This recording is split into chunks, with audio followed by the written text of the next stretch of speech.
बाबा फरीद रहमतुल्लाह अलैह फरमाते हैं कि जिन दिनों में गजनी में मुकीम था, मैंने चंद दरवेशों को देखा जो याद खुदाबंदी में मशगूल थे।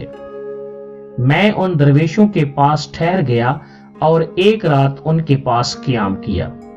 सुबह हुई और मैं उनके हमरा नजदीक वाक़े एक तालाब पर वुजू के लिए गया और इस तालाब पर मेरी मुलाकात एक ज़ईफ़ुल उम्र दरवेश से हुई जिनकी पेशानी इबादत व रियाजत के नूर से मुनव्वर थी। दरवेश ने मुझे अपने पास बिठा लिया और फरमाया कि एक मुद्दत से मेरे शिकम में दर्द है और मुझे बार बार वुजू की जरूरत महसूस होती है, इसीलिए मैं इस जगह मुकीम हो गया।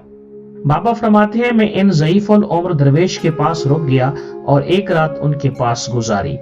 वो दरवेश रात के वक्त इबादत खुदाबंदी में मशगूल रहे और दर्द शिकम की बिना पर इन्हें कई मरतबा रफ़ा हाजत की जरूरत महसूस हुई और उन्होंने हर मरतबा रफ़ा हाजत के बाद ताज़ा वुजू किया और 2 रकात नमाज अदा फरमाई। यहां तक कि उन्होंने कई मरतबा वुजू किया। बाबा फरीद फरमाते हैं, वो दरवेश एक मरतबा तालाब में गुस्ल के लिए उतरे तो मलकुल मौत उनकी रूह कब्ज करने आन पहुंचा और फिर दरवेश की रूह इसी तालाब में कब्ज हो गई।